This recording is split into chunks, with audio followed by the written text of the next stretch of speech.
The prison chapel smelled like old wood polish and institutional bleach. Light filtered in through a tall, barred window, casting fractured gold lines across the dusty floor. The room had been hastily decorated with artificial flowers. A plastic arch draped in faded white tulle stood crooked against the far wall. Michael Langford adjusted the crooked tie around his neck, his hands trembling. He looked down at the ring in his palm. Modest, thin, silver. Clean. His breathing slowed as the metal door opened behind him with a mechanical buzz.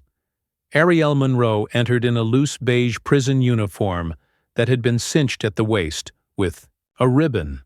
Her long, jet-black hair was tied back into a severe bun, but a few strands had slipped loose around her face.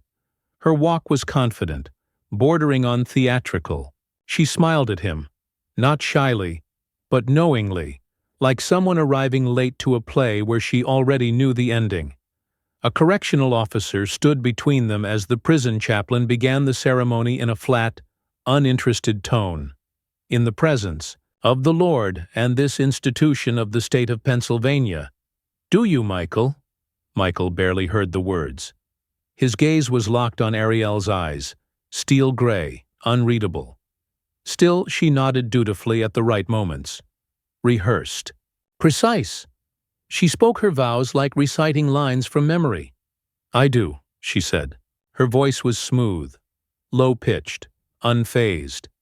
Michael slid the ring onto her finger, hesitating slightly as he felt a small callus along her knuckle. He blinked, dismissed it. He was marrying a woman who had done time for embezzlement. She had secrets? So did he. Maybe this was redemption for them both.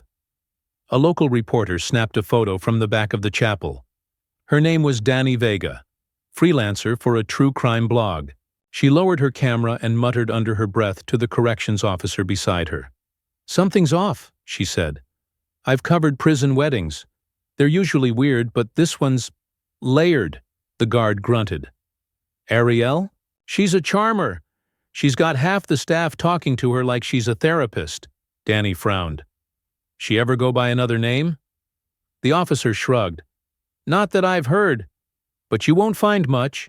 She's got sealed juvie records. Real sealed. Dani raised her eyebrows and scribbled something in her notepad. Back at the altar, Michael and Ariel shared a kiss. Awkward, brief, like strangers who hadn't rehearsed affection. Later, in the designated visitation trailer used for conjugal visits, they sat across from each other on a plastic mattress. Michael fidgeted with the wedding band on his finger. Ariel leaned back, her expression unreadable. I brought you those caramels you like, he said, placing the small wrapped bag on the table. I remember from your letters. Ariel didn't reach for them. Instead, she leaned in, her voice barely above a whisper. You have no idea who I really am, do you? Michael froze. The fluorescent light above them buzzed faintly. Somewhere, outside, a door slammed shut. Michael sat stiffly in his car outside the prison, the same wrapped caramels unopened on the passenger seat. His knuckles were white on the steering wheel. Ariel's words echoed in his head. You have no idea who I really am, do you? Back at home, a modest two-bedroom in Allentown lined with overgrown hedges, Michael paced the living room. He still hadn't unpacked the wedding gift basket he'd prepared. Cheap champagne, a lavender candle, and a handmade scrapbook of their letters. His phone vibrated on the coffee table. A message from an old college buddy lit up the screen. Ben, @consultant, NYC. Got time for a quick call? I owe you that favor. Michael jumped on it. Ben, I need you to run a name for me. Ariel Monroe, born March 9, 1987. That's what she told me, Ben sighed. Is this legal? Michael's voice was already shaking. Just check. An hour later, Ben called back, this time sounding unsettled. I don't know what the hell this is, Mike. She's a digital ghost. Nothing before 2012. No high school records, no employment history, no driver's license until she was 25. And even that one had redacted sections. Redacted? Michael repeated, stunned. Yeah, like juvenile court sealed. And get this. Some hits on the back-end server showed flagged aliases. Not Ariel Monroe, but Aaron C. Something was covered up. Michael sat in silence, heart pounding. Ben lowered his voice. Man, you married someone who legally didn't exist for the first 25 years of their life. That's a ghost, Mike. Michael closed his eyes.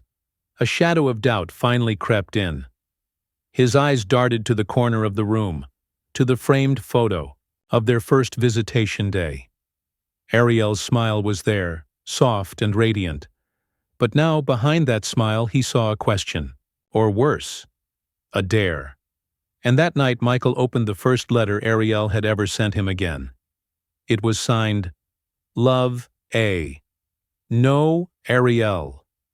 Just A. Michael returned to Greystone Correctional Facility under a new pretense. He volunteered to lead a rehabilitation workshop called Second Chances. It was the only way to get past security without drawing suspicion. The room they gave him smelled like industrial soap and nervous sweat. The women gathered in folding chairs, some suspicious, others indifferent. Ariel wasn't in the group. Today, transferred to a different cell block 2 days ago. No one said why. Michael's eyes flicked to the corner of the room. A woman in her late 20s sat cross-legged, tattooed arms folded, staring daggers at him. Kylie K.C. Monroe. Not related, but once Ariel's cellmate. He had memorized her name from visitation logs. After the session, he made his move. In the break room, he found her filling a paper cup with instant coffee. You were close with Ariel, weren't you? Kylie narrowed her eyes. You're the husband. He nodded. I don't know her like I thought I did. Kylie gave a half laugh, bitter. Nobody does. That woman could sell fire to the sun. She ever mentioned someone named Aaron? At that, Kylie went quiet. Michael pressed. She ever mention hormone therapy? Surgeries? Kylie looked around, then leaned in. She kept things hidden. Had this wooden box under her bunk. Guard never found it. I peeked once. Estrogen patches, razors, folded notes with men's names crossed out. Michael's pulse quickened. She said her past was ashes, Kylie added. That she rose from it and people should be thankful. He leaned in. What kind of people? She never said, but she once told me this. I had to burn who I was. People like you love, the new me, but only because the old me is gone. A silence fell between them. Then Kylie looked him dead in the eye. You still think you married someone who's afraid of the truth? Michael stepped back. Outside, a security alarm shrieked momentarily. Just a glitch, but it left his ears ringing. Inside, Kylie's words hung in the air like smoke. That night, Michael opened the shoebox Ariel had mailed to him from prison before the wedding. Until now, he'd only looked at the top layer. Drawings, paper flowers, and pressed leaves. Beneath them, hidden under the flap of a torn magazine page, was a bundle of worn letters bound with dental floss. He hesitated, then slid the first, one free. The paper smelled faintly of lavender soap and something metallic. Dried tear stains warped the ink in places, but the handwriting was sharp and deliberate. Every letter began the same way. My dearest Sam, Michael read in silence, barely blinking. The words weren't romantic in the traditional sense. They were obsessive. Emotional tides poured through every line. Jealousy masked as devotion. Grief disguised as poetry. You said I was enough for you. Then why did you look at him like that? If I ever lose you, Sam, I won't just disappear. I'll take you with me. Each letter painted a portrait of a person unraveling, desperate to hold on to love even as it slipped away.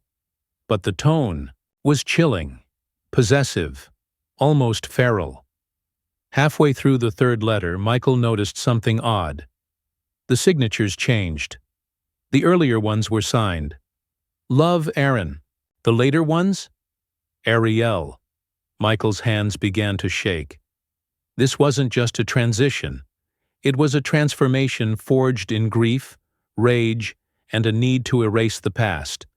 Whoever Sam was, they had been loved hard, and possibly destroyed, for not returning it.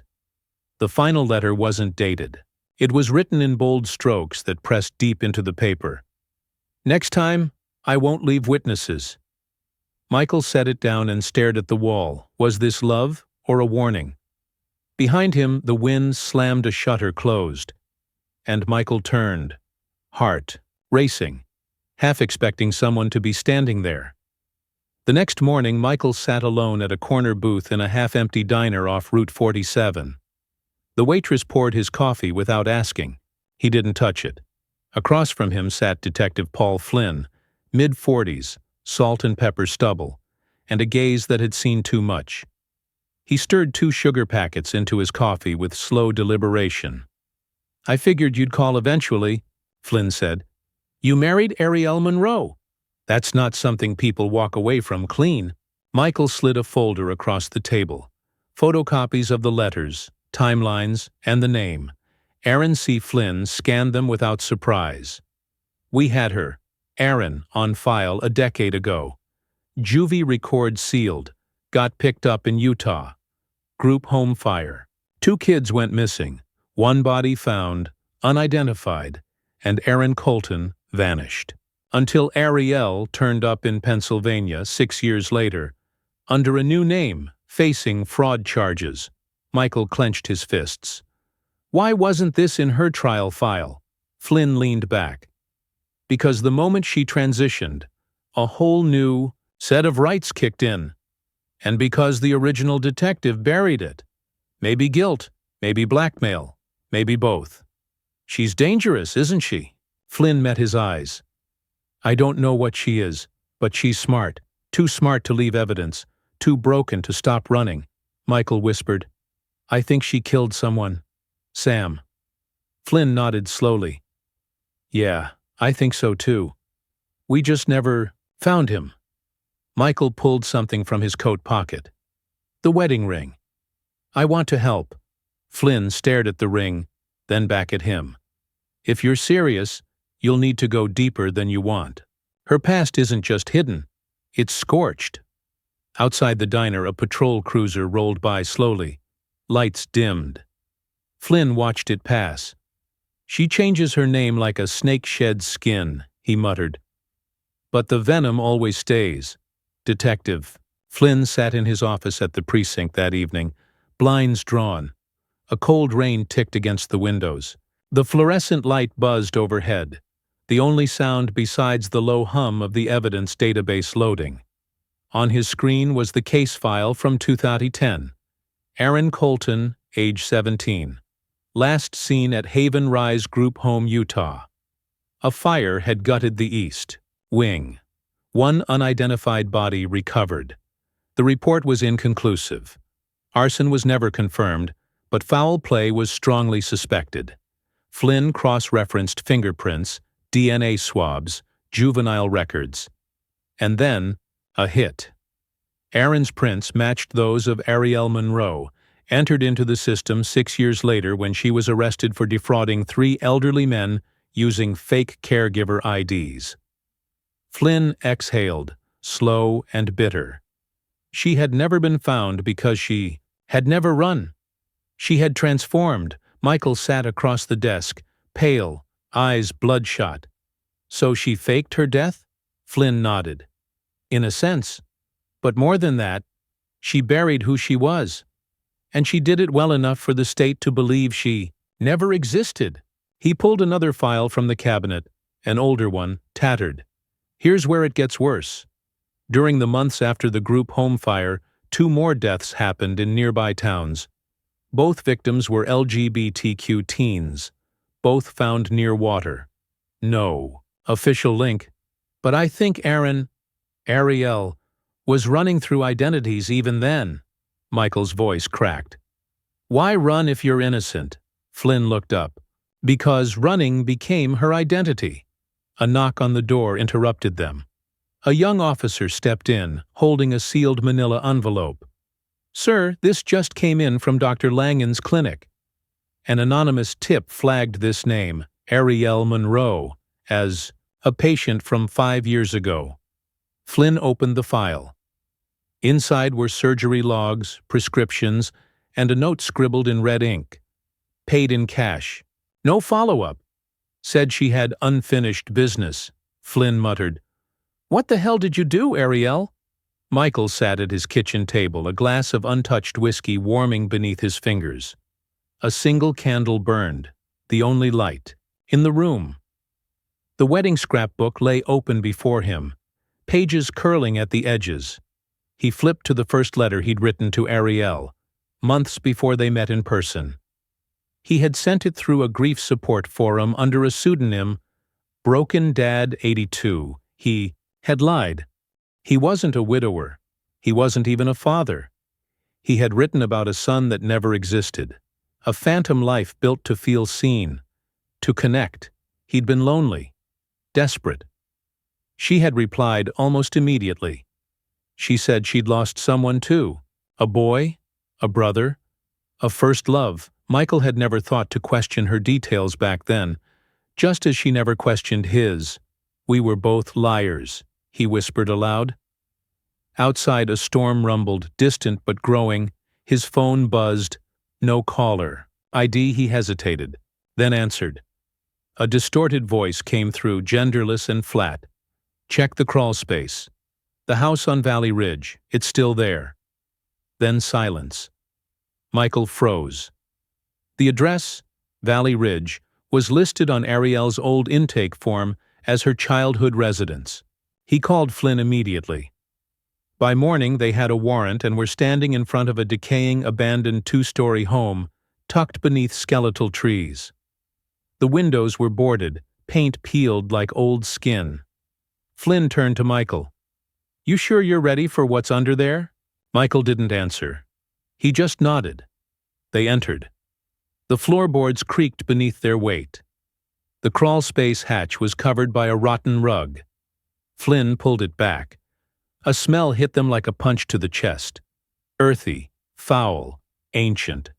The kind of smell that had memory. The flashlight beams trembled as Flynn and the forensic team lowered themselves into the crawlspace. Michael stood above, one hand pressed against the wall to steady himself, the other covering his mouth. The air beneath the house was thick, moist with rot, like the underside of a forest after rain and death. Flynn crouched low, eyes narrowing, as his light skimmed across the dirt floor. Then, something jutted out from the soil. Not bone. Not yet. A corner of weathered fabric. Blue denim. He motioned the techs forward. They began digging slowly, methodically, until the form beneath took shape. A decomposed body, curled in fetal position, still clothed, a rusted dog tag chain wrapped around its wrist. And next to it, a rotting journal, partially sealed in a cracked plastic zip bag. Flynn pulled it free with gloved hands. The cover read, "Sam, Private." Michael stared, throat dry. The forensic lead stepped out of the crawlspace and removed his mask just long enough to speak. Male, teen. Blunt force trauma to the back of the skull. This wasn't an accident. This was rage. Flynn opened the journal slowly. The ink bled on most pages, but a few entries were intact. "Ari doesn't like it when I talk to other people. I told her I needed space. She cried for hours. She said if I ever leave, she'll make sure no one ever sees me again." Michael took a step back, knees buckling slightly. Flynn looked at him. Sam wasn't just someone she loved. He was someone she tried to erase. One of the techs emerged holding a small cassette tape, coated in grime. Flynn squinted at the label. March 3rd, for Sam. Always. Michael asked quietly, "Do we have a way to play that?" Flynn nodded grimly. "We will." And that night, they did. The tape opened with Ariel's voice, raw, trembling, full of fury. "You said you loved me, Sam." Then, a scream. A dull thud. Silence. The next morning, Michael returned to Greystone Correctional Facility under official clearance. Flynn had arranged for a joint review of visitation surveillance from the last 6 months. Inside the control room, a heavy-set guard named Officer Yannick manned the playback station. His posture was stiff, defensive. Flynn leaned over him, eyes on the screens. March 12th. That's when Michael visited her. Pull everything from that date. Yannick hesitated, then typed slowly. The screen flickered. The footage came up. But it wasn't right. Instead of the usual high-angle footage, it was a fixed static shot of an empty corridor. No voices, no movement, no trailer visit room. Flynn narrowed his eyes. This isn't it. Yannick's voice was flat. That's what we've got in the archive. Flynn turned, deadpan. No, it's not. He gestured to the younger technician. Pull the raw backups, bypass Yannick. Within minutes, the real footage appeared. Michael, sitting across from Ariel. She's smiling, calm. But her posture changes. She leans in and says something that clearly rattles him. Then the footage. Cuts. Just a brief unnatural glitch. Flynn's eyes widened. Pause. Rewind. Slow motion. Frame by frame, the team watched Ariel slide something across the table. A pen? A folded paper? Then her lips moved. No sound, but Michael could read them now. You're not the first man I married. Flynn turned toward Yannick, voice cold. You altered the archive, Yannick cracked. She said I mattered. She said I was the only one who really saw her. She promised we'd leave together. Flynn slammed his hand on the desk. You let a predator manipulate you. And now, there are bodies piling up. Yannick's breath caught. She told me, if they dig too deep, they'll find more. Outside the room, rain hammered the glass like a warning. The Nevada Records office was dim, dusty, and smelled of decades-old ink. Flynn flipped through marriage licenses, narrowed by date and location. And then, he found it. Marriage certificate. Name, Marisol Dane. Spouse, Ariel Monroe. Date, 6 years ago. Location, Washoe, County Courthouse. Flynn stared at the document. There had been no mention of this union in any of Ariel's official records. Michael sat beside him in stunned silence. She married someone before me, he muttered. Flynn called the Washoe Sheriff's Department immediately. Within hours, a search was underway. 3 days later, a jogger near Washoe Lake called in a report. A woman's body tangled in reeds, half exposed by drought-lowered water levels. Her dress was white, her skin pale and bloated. Dental records confirmed. The identity, Marisol Dane, missing since 2019. The most disturbing detail?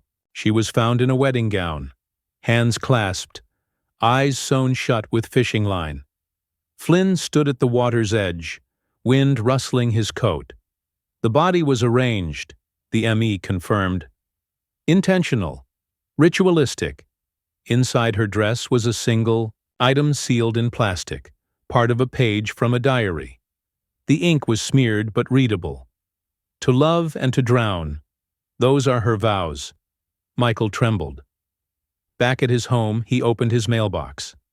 Inside, no postage, no name, was a Ziploc bag containing a folded note. Neat, clean. His fingers shook as he read, Your vows expire soon. He dropped it instantly as if it burned. Flynn picked it up with gloved hands, expression grave. She's sending a message, he said. Michael whispered, To who? Flynn didn't answer. But both men knew. The river had just returned another bride, and Michael might be the next. The courtroom was packed. Rows of reporters jostled for space behind the media barrier. Protesters gathered outside, half holding signs that read, Trans Lives Matter. The others shouting, Justice for Marisol and Sam. At the defense table, Ariel Monroe sat in a navy blouse, hair softly curled, posture perfect. Calm. Controlled. Her hands were folded neatly, wedding ring still on her finger. Michael sat behind the prosecution, jaw clenched. Flynn stood near the gallery, arms crossed, watching everything. The defense attorney began their opening statement. My client is not a murderer. She is a survivor of abuse, of systemic failure, of a life spent hiding from violence. She changed because she had no choice. The jury watched. Some nodded. Others stiffened. Then came the prosecution. They laid out the facts. A sealed juvenile. Identity. A body in a crawlspace. A second wife drowned in a bridal gown. A prison guard manipulated and bribed. A tape, with a voice and a final scream. The centerpiece was the journal, the entries from Sam.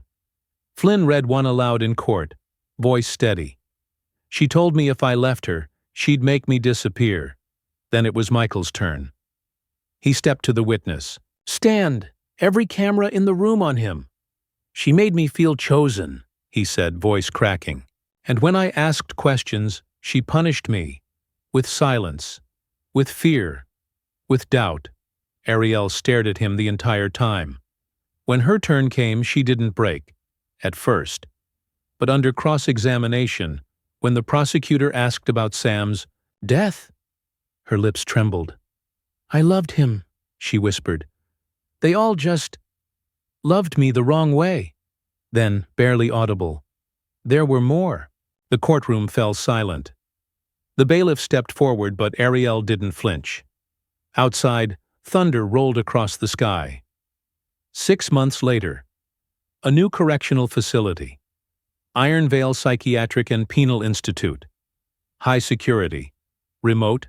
Cold gray. Walls surrounded by pine trees and electric fencing. Michael passed through 3 checkpoints. He no longer shook, no longer smiled. The guards knew who he was. They didn't ask questions. He sat in the visitation booth, staring through reinforced glass. Ariel was escorted in wearing pale blue inmate scrubs. No makeup, no jewelry. Hair, cropped short now. There was a strange softness to her face, muted, sedated. She sat down slowly, her hands cuffed. For a moment, neither spoke. Then she smiled. Not the kind that welcomes, the kind that mocks. You still dream of me? Michael didn't answer. Ariel's eyes flicked to his hand. No ring. She tilted her head. They told me you cried on the stand. Still, he said nothing. You were my favorite, she added quietly. You believed in the story. Michael finally leaned in. You don't know what belief is. Ariel blinked. I buried a child that never existed. A lie I created just to feel human again. And I still didn't do what you did. Her jaw tightened. Michael stood. You never wanted love. You wanted worship. And when they failed you, you played God.